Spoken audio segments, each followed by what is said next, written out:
నమస్కారం. ఘంటారావానికి స్వాగతం. ముందుగా ప్రధానాంశాలు. ఈ నెల 23న సీఎం రేవంత్ అధ్యక్షతన రాష్ట్ర మంత్రివర్గం భేటీ. ఇందిరమ్మ ఇళ్ల విధి విధానాల మార్పులపై చర్చించే అవకాశం.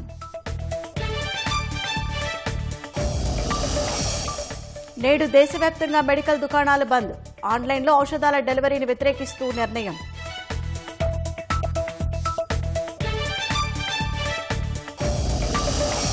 హైదరాబాద్లో ఫుట్పాత్పై ఉన్న ఆక్రమణలు తొలగించాలన్న హైకోర్టు. చర్యలపై నివేదిక సమర్పించాలని అధికారులకు నిర్దేశం.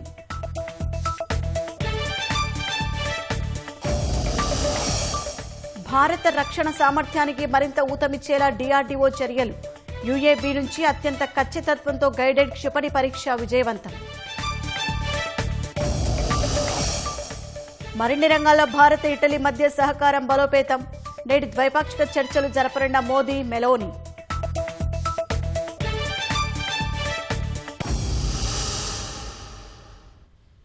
రాష్ట్ర మంత్రివర్గ సమావేశం ఈ నెల 23న సీఎం రేవంత్ రెడ్డి అధ్యక్షతన జరగనుంది. తొలుత ఈ నెల 21న నిర్వహించనున్నట్లు ప్రకటించిన అదే రోజు సరస్వతి పుష్కరాల ప్రారంభం కానుండటంతో 23వ తేదీకి మంత్రిమండలి సమావేశాన్ని మార్చుతూ సర్కారు నిర్ణయం తీసుకుంది. రెండో దశ ఇందిరమ్మ ఇళ్ల పథకం జూన్ 2 నుంచి ప్రారంభం కానుండటంతో లబ్ధిదారుల ఎంపికలో విధి విధానాలు మార్పులపై మంత్రివర్గంలో చర్చించనున్నారు. హ్యామ్ రోడ్ల టెండర్ల ప్రక్రియ ముగియనుండటంతో పనుల వేగవంతంపై కీలక నిర్ణయం తీసుకోనున్నారు. భూముల విలువల సవరణ, సాగునీటి ప్రాజెక్టులు, ఉద్యోగులు, పింఛన్దారుల ఆరోగ్య కార్డులు, ఉద్యోగ నియామకాలు, ప్రైవేటు స్కూళ్లలో ఫీజుల నియంత్రణపై చర్చించే అవకాశాలు ఉన్నాయి. జూన్ 2న రాష్ట్ర అవతరణ దినోత్సవం సందర్భంగా నూతన సంక్షేమ కార్యక్రమాలు, పథకాల ప్రారంభంపై చర్చించనున్నట్లు తెలిసింది. హైదరాబాద్లో ఫుట్పాత్లపై ఉన్న ఆక్రమణలను తొలగించేందుకు చర్యలు ముమ్మరం చేయాలని జీహెచ్ఎంసీ ట్రాఫిక్ అధికారులను హైకోర్టు ఆదేశించింది. ఒకసారి ఆక్రమణలు తొలగించాక మళ్లీ ఆక్రమించుకోకుండా చర్యలు తీసుకోవాలని ఆదేశించింది. ఫుట్పాత్ల ఆక్రమణల తొలగింపునకు తీసుకున్న చర్యల పురోగతిపై నివేదిక సమర్పించాలంటూ విచారణను జూన్ 9కి వాయిదా వేసింది. హైదరాబాద్ సహా రాష్ట్రంలోని ఇతర పట్టణాల్లో రోడ్లు సక్రమంగా ఉండటం లేదని, పాదాచారులకు సౌకర్యవంతంగా ఉండేందుకు ఫుట్పాత్లపై ఆక్రమణలు తొలగించేలా ఆదేశించాలని హైకోర్టులో 3 పిటిషన్లు దాఖలు చేశారు. మెరుగైన రోడ్లు లేవని, పాదాచారుల బాటలు చెత్తాచెదారంతో నిండిపోతున్నాయని పిటిషన్ తరపు న్యాయవాది కోర్టుకు తెలిపారు. చాలా చోట్ల ఫుట్పాత్లు ఉండటం లేదని, ఉన్నవి ఆక్రమణలకు గురవుతున్నవని పిటిషనర్ కోర్టు దృష్టికి తీసుకెళ్లారు. హైడ్రా తదితర అధికారులు అన్ని శాఖలు సమన్వయంతో రోడ్లను శుభ్రంగా ఉంచాలని, ఫుట్పాత్లపై ఆక్రమణలను తొలగించాలని కోరారు. ఫిబ్రవరిలో హైకోర్టు ఇచ్చిన ఉత్తర్వుల మేరకు ఫుట్పాత్లపై ఆక్రమణల తొలగింపునకు స్పెషల్ డ్రైవ్ చేపట్టినట్లు జీహెచ్ఎంసీ తరపు న్యాయవాది తెలిపారు.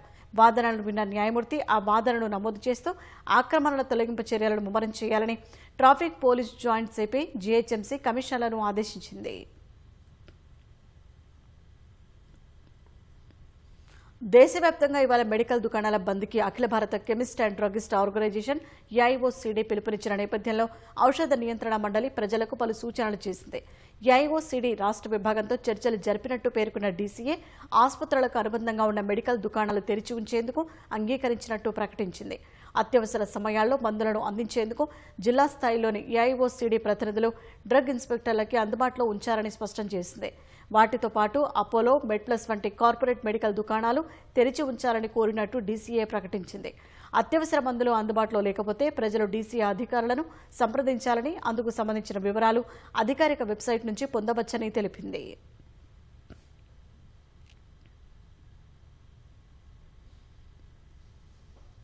చూస్తేనే గుండెలెదిరే స్థాయిలో 500 రూపాయల నోట్ల కట్టలు, కిలోల కొద్ది వెండి, బంగారు ఆభరణాలు, ఎకరాల్లో వ్యవసాయ భూములు, విలువైన ప్లాట్లు, స్థలాల దస్తావేజులు, ఇవన్నీ ఒక ప్రభుత్వ అధికారికి చెందిన ఆస్తులంటే నివ్వెరపోవాల్సిందే. హైదరాబాద్ జలమండలిలో జీఎం హోదా కలిగిన అధికారి ఇంట్లో ఏసీబీ అధికారులు సోదాలు చేయగా అతడి అవినీతి విశ్వరూపం బహిర్గతమైంది. ఆస్తుల విలువ ప్రభుత్వ లెక్కల ప్రకారం 5.88 కోట్లుగా గుర్తించగా బహిరంగ మార్కెట్లో దాదాపు 100 కోట్లకు పైనే ఉంటుందని అధికారులు అంచనా వేస్తున్నారు. ఆదాయానికి మించిన ఆస్తుల కేసులో ఏసీబీ సోదాలు. 1,10,00,000 నగదు స్వాధీనం. 2 కిలోల బంగారం, 9 కిలోల వెండి ఆభరణాలు. తనిఖీల్లో ఖరీదైన ఇళ్ల స్థలాలు, భూముల దస్తావేజులు లభ్యం. ఇది జలమండలిలో జీఎం హోదా కలిగిన అధికారి ఇంట్లో సోదాలు చేయగా అవినీతి విశ్వరూపం వెలుగు చూసింది. ఆదాయానికి మించిన ఆస్తుల కేసులో హైదరాబాద్ జలమండలిలో ప్రాజెక్టు డివిజన్ 3 జీఎంగా పనిచేస్తున్న సగ్గం అనంతలక్ష్మి కుమార్ ఏసీబీకి చిక్కారు. మంగళవారం తెల్లవారుజామున 6 గంటల సమయంలో ఏసీబీ అధికారుల బృందం మల్లాపూర్ వెంకట్రమణ కాలనీలోని కుమార్ ఇంటికి చేరుకుని సోదాలు నిర్వహించింది. హైదరాబాద్, సికింద్రాబాద్తో పాటు నిజామాబాద్, సంగారెడ్డి జిల్లాల్లోని కుమార్ బంధువులు, స్నేహితులకు చెందిన 8 ప్రాంతాల్లో ఏకకాలంలో తనిఖీలు చేశారు. ఈ క్రమంలో అతడి ఇంట్లో 500 రూపాయల నోట్లను భారీగా కనుగొనడంతో లెక్కింపు యంత్రం తీసుకురావాల్సొచ్చింది. రిజిస్ట్రేషన్ విలువ ప్రకారం మొత్తం ఆస్తుల విలువను 5,88,00,000గా గుర్తించారు. బహిరంగ మార్కెట్లో వాటి విలువ 100 కోట్లకు పైగానే ఉంటుందని అంచనా వేస్తున్నారు.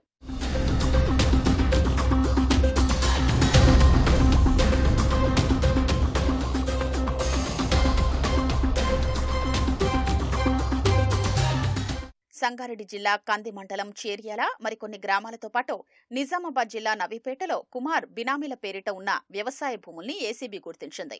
అధికారుల బృందాలు ఆయా ప్రాంతాల్లో వివరాలు సేకరించాయి. హైదరాబాద్ శివారు చేర్యాలలోని భూముల విలువ భారీగా ఉన్నట్లు తెలుస్తోంది. నవీపేటలో 3.5 ఎకరాలు సహా 400 చదరపు గజాల్లో కొబ్బరి తోటతో కూడిన ఫామ్ హౌస్ ను గుర్తించారు. కుమార్ ఇంట్లో ఇటీవల జరిగిన వివాహంపై ఏసీబీ అధికారులు దృష్టి సారించారు. పెళ్లిలో పెద్ద ఎత్తున డబ్బు ఖర్చు చేసినట్లు గుర్తించారు. వీడియోల ఆధారంగా ఆ వ్యయాన్ని అంచనా వేయడంలో అధికారులు నిమగ్నమయ్యారు.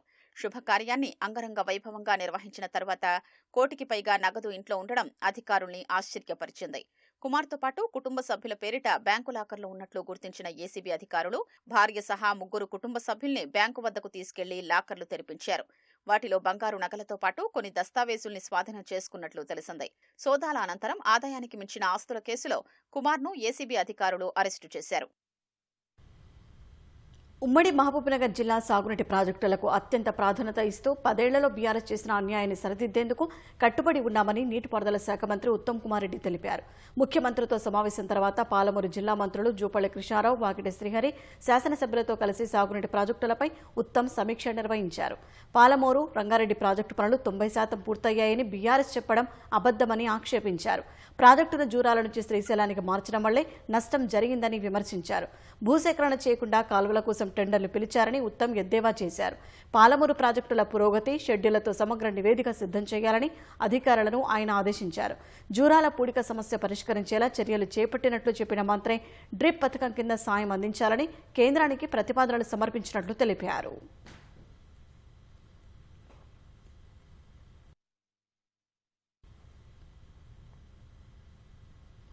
నార్వే పర్యటన ముగించుకుని ప్రధాని నరేంద్ర మోదీ ఇటలీ చేరుకున్నారు. రోమ్లో ఇటలీ ఉప ప్రధాని ఆంటోనియో తజాని మోదీకి స్వాగతం పలికారు. నేడు ఇటలీ అధ్యక్షుడు సెర్గియో, ఇటలీ ప్రధాని జార్జియో మెలోనీతో మోదీ చర్చలు జరపనున్నారు. మోదీ ఇటలీకి చేరుకోగానే మెలోనీ ఎక్స్ వేదికగా నా మిత్రుడికి స్వాగతమని పేర్కొన్నారు. మోదీతో దిగిన ఫోటోను పంచుకున్నారు. ఈ పర్యటన భారత్, ఇటలీ మధ్య వ్యూహాత్మక భాగస్వామ్యాన్ని మరింత ఉన్నత స్థాయికి తీసుకెళ్లడమే లక్ష్యంగా సాగనుంది.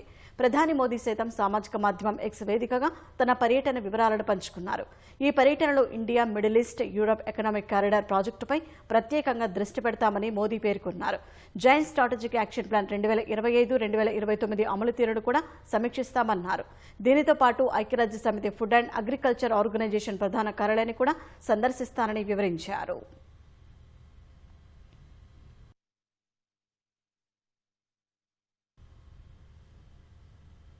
భారత్, ఇటలీలు మరింత సుదృఢ బంధాన్ని కాంక్షిస్తున్నాయి. వాణిజ్యం, ఇంధనం, రక్షణ, శాస్త్ర సాంకేతిక రంగాల్లో సహకారాన్ని కొత్త పుంతలు తొక్కించాలని కోరుకుంటున్నాయి. ఈ లక్ష్యాల సాధనకు అంకితభావంతో కృషి చేయనున్నట్లు ప్రధాని నరేంద్ర మోదీ, ఇటలీ ప్రధాని జార్జియా మెలోనీ ప్రకటించారు. నరేంద్ర మోదీ ఇటలీ పర్యటన నేపథ్యంలో ఇరువురు ప్రధానులు తమ దేశాల ప్రజలను ఉద్దేశించి ఉమ్మడిగా వ్యాసం రాశారు.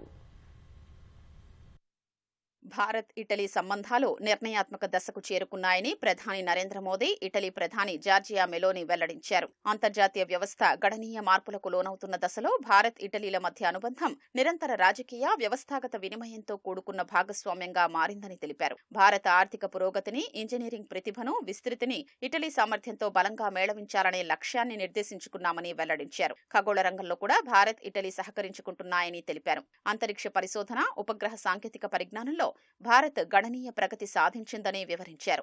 ఈ పురోగతిని ఏరోస్పేస్ రంగంలో ఇటలీ సాధించిన సామర్థ్యానికి జోడిస్తే అది తదుపరి తరం సాంకేతిక పరిజ్ఞాన అభివృద్ధికి, ఎన్నో అవకాశాలతో కూడుకున్న ఉమ్మడి శాస్త్రీయ కార్యకలాపాలకు దారితీస్తుందని అభిప్రాయపడ్డారు. భారత్ ఇటలీలో రక్షణ, భద్రత, వ్యూహాత్మక, సాంకేతిక పరిజ్ఞాన అభివృద్ధిలో పరస్పరం సహకరించుకోవాలని కోరుకుంటున్నాయని ఇరువురు ప్రధానులు వెల్లడించారు. భారత్ ఇటలీల సహకారానికి ఇంధన రంగం కీలక స్తంభమని తెలిపారు. గ్రీన్ హైడ్రోజన్ ఎగుమతుల కేంద్రంగా మారేందుకు భారత్కు సామర్థ్యం ఉందని, పునరుత్పాదక మౌలిక సదుపాయాల రంగంలో సాంకేతిక పురోగతి సాధించిన ఇటలీకి ఇది అద్భుత అవకాశాన్ని కల్పిస్తోందన్నారు.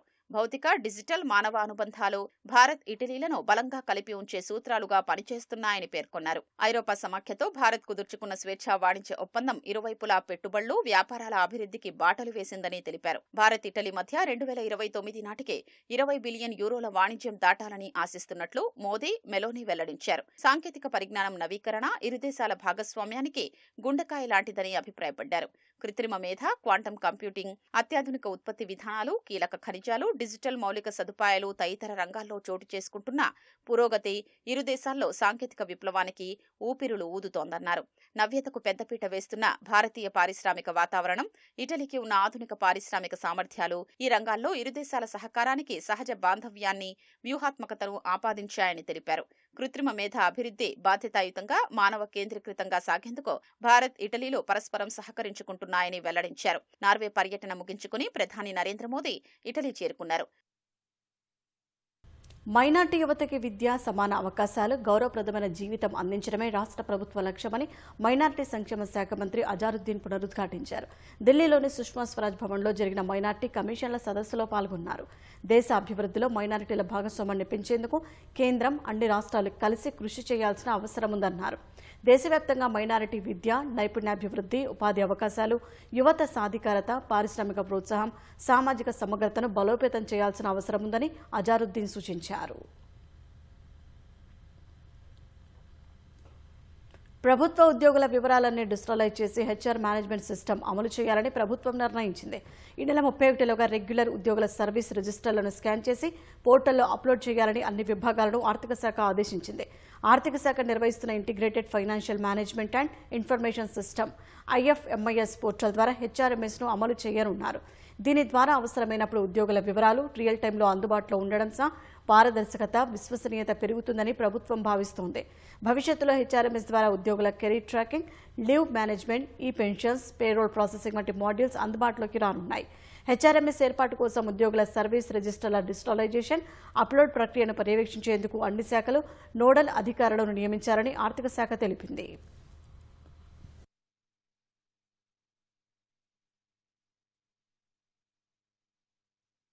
ప్రజావాణి సమస్యల పరిష్కారానికి ప్రగతిశీల భావజాలమే మార్గమని ప్రజావాణి ఇన్ఛార్జ్ చిన్నారెడ్డి అన్నారు. ఆదిలాబాద్ జిల్లా ప్రజాభవన్లో ప్రజావాణి అమలు తీరుపై రూపొందించిన పైలట్ ప్రాజెక్టు నివేదికను సీఎం, ప్రజావాణి స్టేట్ నోడల్ అధికారి దివ్య దేవరాజన్తో కలిసి ఆవిష్కరించారు.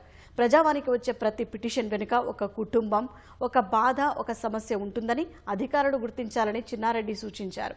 ప్రజల సమస్యలను సానుకూల దృక్పథంతో విని స్పందిస్తేనే నిజమైన పరిపాలన సాధ్యమవుతుందని పేర్కొన్నారు. ప్రతి రెవెన్యూ డివిజన్లో ప్రజలు తమ సమస్యలను స్థానికంగానే వినిపించుకునే అవకాశాన్ని జీవో నంబర్ 3 కల్పించిందని సీఎం, ప్రజావాణి స్టేట్ నోడల్ అధికారి దివ్య దేవరాజన్ అన్నారు.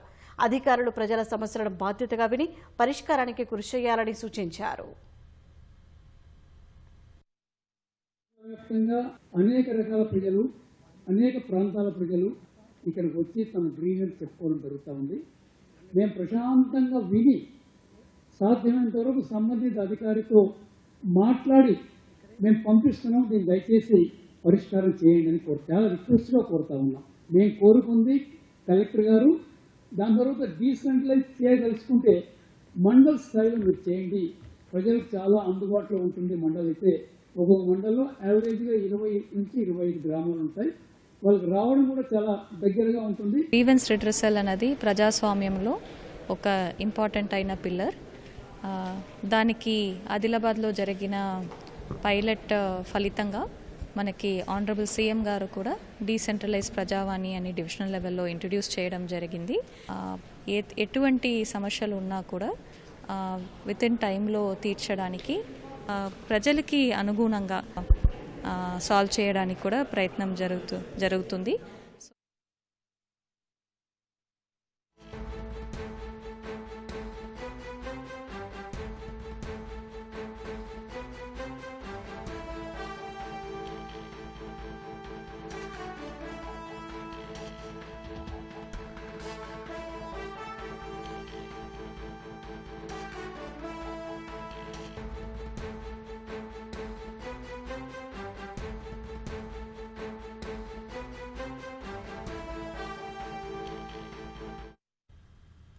తాజా అంశాన్ని చూస్తున్నాం. జలమండలి జీఎం కుమార్ అవినీతి కేసులో ఏసీబీ కోర్టు ఆయన్ని 14 రోజుల రిమాండ్ పంపించింది. ఇక మరిన్ని వివరాలు మా ప్రతినిధి రమేష్ అడిగి తెలుసుకుందాం. రమేష్, జలమండలి జీఎం కుమార్ రిమాండ్కు సంబంధించిన తాజా వివరాలేంటి? ఆదాయం మించిన ఆస్తుల కేసులో జలమండలి జీఎం అనంతలక్ష్మి కుమార్ ను ఈ రోజు ఉదయం ఏసీబీ అధికారులు రిమాండ్కి తరలించడం జరిగింది. ఇటు న్యాయమూర్తి ముందు హాజరుపరిచిన ఏసీబీ అధికారులు అతనికి 14 రోజుల పాటు జ్యుడిషియల్ రిమాండ్ విధిస్తూ కోర్టు ఆదేశాలు జారీ చేయడంతో కూడా అతన్ని సెంట్రల్గూడ జైలుకి ప్రస్తుతం అయితే తరలించడం జరిగింది. నిన్న ఉదయం 6 గంటల నుంచి కూడా రాత్రి అర్ధరాత్రి వరకు కూడా సోదాలు అయితే కొనసాగించడం జరిగింది. దాంట్లో మొత్తం 9 ప్లేస్ లో కూడా ఈ సోదాలు నిర్వహించడం జరిగింది. ఆయనతో పాటు అతని కుటుంబ సభ్యులు, తర్వాత అతని సన్నిహితుల ఇళ్లలో కూడా ఏకకాలంలో ఏసీబీ అధికారులు సోదాలు నిర్వహించి దాదాపు భారీగా ఆస్తులను కూడబెట్టారనే దాని మీద కూడా వాళ్ళు గుర్తించడం జరిగింది. దాంట్లోనే సంగారెడ్డి, నిజామాబాద్ జిల్లాలకు సంబంధించి కూడా 2 జిల్లాల్లో మొత్తం 18 ఎకరాలకు సంబంధించిన వ్యవసాయ భూమితో పాటు తర్వాత బంగారం, తర్వాత వెండి వస్తువులు కూడా భారీగా అధికారులు అయితే స్వాధీనం చేసుకోవడం జరిగింది. మిగతా సంబంధించి కూడా హైదరాబాద్ లో ఓపెన్ ప్లాట్లు కానీ తర్వాత ప్లాట్లకు సంబంధించి కూడా కొన్ని పత్రాల రిజిస్ట్రేషన్ పత్రాలు కూడా వాటిని అయితే స్వాధీనం చేస్తుంది. అదనంగా ఇంకా వాటికి సంబంధించి అయితే దర్యాప్తు చేస్తున్నామని చెప్పి అధికారులు అయితే నిన్న స్పష్టం చేయడం జరిగింది. కానీ ఈ రోజు ఉదయం ఎర్లీ మార్నింగ్ అతన్ని రిమాండ్కి అయితే తరలించారు. రిమాండ్ లో తరలించిన తర్వాత మరొకసారి అతన్ని కస్టడీ తీసుకొని కస్టడీలో భాగంగా కూడా అదనపుగా ఆస్తులకు సంబంధించి కూడా కస్టడీలో భాగంగా విచారించే అవకాశం ఉన్నట్లు కూడా అధికారులు అయితే భావిస్తున్నారు. ప్రస్తుతం అతన్ని బ్యాంక్ ఖాతాల్లోకి తర్వాత బ్యాంక్ లాకర్లకు సంబంధించి కూడా వివరాలు ఇంకా తెలియాల్సింది.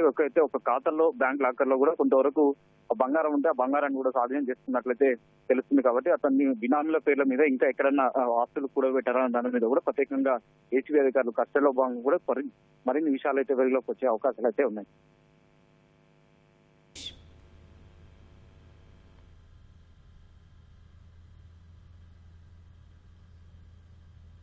ధన్యవాదాలు రమేష్.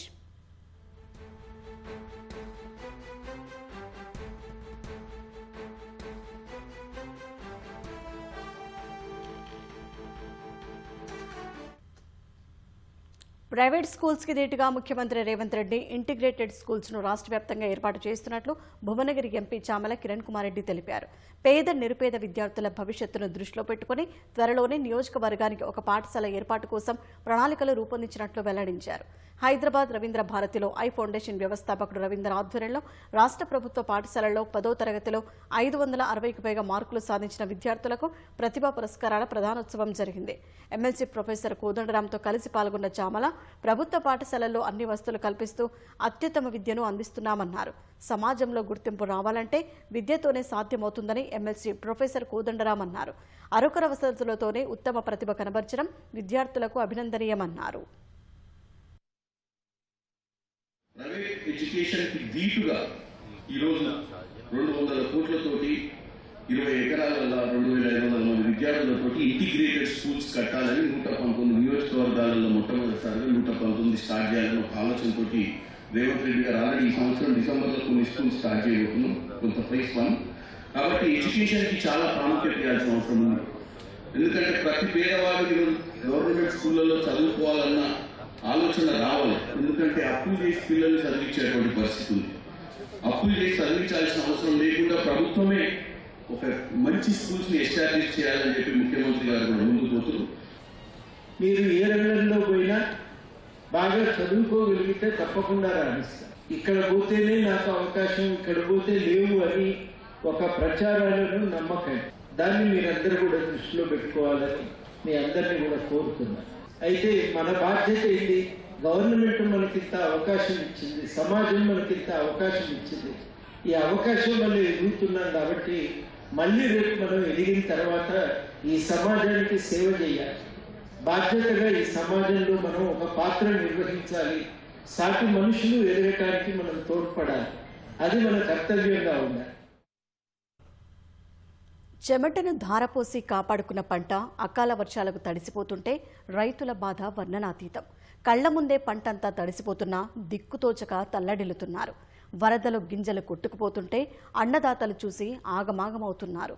రైతులపై వరుణుడు పగబడితే ధాన్యం కొనుగోలులో సర్కారు తీరు ప్రాణసంకటంగా మారింది. రాష్ట్ర వ్యాప్తంగా పలు చోట్ల కురిసిన అకాల వర్షం రైతుల్ని నిండా ముంచింది. మెదక్ జిల్లాలో వరుణుడు బీభత్సం సృష్టించాడు. ఒక్కసారిగా కురిసిన భారీ వర్షం అన్నదాతను ఆగమాగం చేసింది. కళ్ళాల్లో ఆరబోసిన ధాన్యం నీటిపాలైంది. కాంటా పెట్టిన ధాన్యం బస్తాలు తడిచిపోయాయి. అల్లాదుర్గం మండలంలోని బహిరందిబ్బలో భారీ ఈదురుగాలులకు ఇంటి పైకప్పు ఎగిరిపోయింది. సిద్దిపేట జిల్లా తొగుట మండలంలో కొనుగోలు కేంద్రాల్లో ధాన్యం తడిసి ముద్ద కావడంతో రైతులు దిక్కుతోచని స్థితిలో కొట్టుమిట్టాడుతున్నారు. మొక్కజొన్న కొనుగోళ్లలో జాప్యాన్ని నిరసిస్తూ జగిత్యాల జిల్లా మెట్పల్లి వ్యవసాయ మార్కెట్ ముందు రైతులు ఆందోళనకు దిగారు. మక్కలు తెచ్చి నెల రోజులవుతున్నా కారణాలు చూపుతూ జాప్యం చేస్తున్నారని ఆగ్రహం వ్యక్తం చేశారు. భద్రాద్రి కొత్తగూడెం జిల్లా ఇల్లందు మండలం కొమరారంలో మొక్కజొన్న లోడ్ ఆలస్యంతో 2 రోజులుగా తిండి లేక పడిగాపులు కాస్తున్నామని ఆవేదన వ్యక్తం చేశారు. ప్రభుత్వం చొరవ తీసుకుని సమస్య పరిష్కరించాలని కర్షకులు కోరుతున్నారు.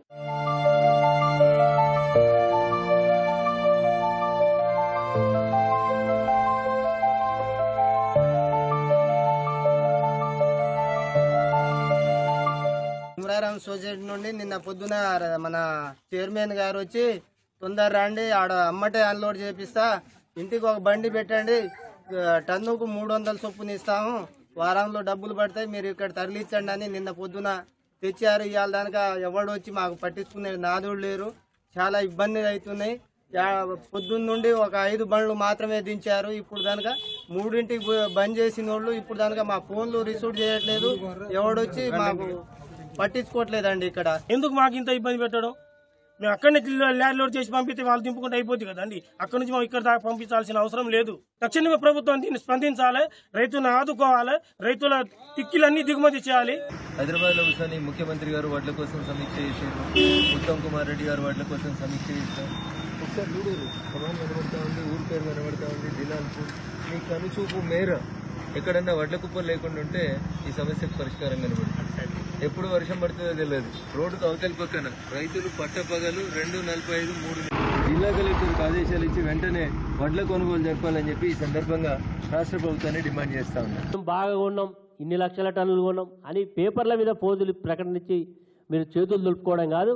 క్షేత్రస్థాయిలో జరుగుతున్నటువంటి బాధ ఏందో, మరి మీకు ఇంటెలిజెన్స్ వ్యవస్థ ఉన్నది, మీకు యంత్రాంగం ఉన్నది, మరి మీరు ఈరోజు మీ స్థాయిలో ఎప్పుడైనా సమీక్ష చేసిందా? ధాన్యం కొనుగోలు ప్రక్రియలో ప్రభుత్వం అలసత్వం వహిస్తుందని మెదక్ ఎంపీ రఘునందన్ రావు మండిపడ్డారు.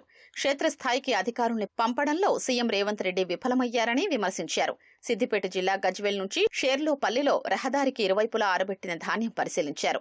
రాష్ట్రంలో కర్షకుల పరిస్థితి దయనీయంగా ఉందని, ధాన్యం, మొక్కజొన్న పంట కొనుగోళ్లను పట్టించుకునేవారు లేరని బీఆర్ఎస్ మాజీ ఎమ్మెల్యే గండ్ర వెంకటరమణారెడ్డి మండిపడ్డారు. రాష్ట్ర ప్రభుత్వానికి ముందస్తు ప్రణాళిక లేకపోవడమే అందుకు కారణమని ఆక్షేపించారు. వనపర్తి జిల్లా చిన్నంబావిలో మొక్కజొన్న కొనుగోలు కేంద్రాల్ని కొల్లాపూర్ మాజీ ఎమ్మెల్యే బీరం హర్షవర్ధన్ పరిశీలించారు. పంట కొనుగోళ్లు చేయకుండా రేవంత్ రెడ్డి సర్కార్ నిర్లక్ష్యం వహిస్తోందని మండిపడ్డారు. మెదక్ జిల్లా Narsapuram MLA Sunitha Reddy market committee కార్యాలయ ఆవరణలో రైతులు ఆరబెట్టిన ధాన్యాన్ని పరిశీలించారు. కర్షకుల సమస్యల్ని అడిగి తెలుసుకున్న ఆమె ప్రభుత్వం ఇప్పటికైనా కొనుగోళ్లు వేగవంతం చేయాలని సూచించారు.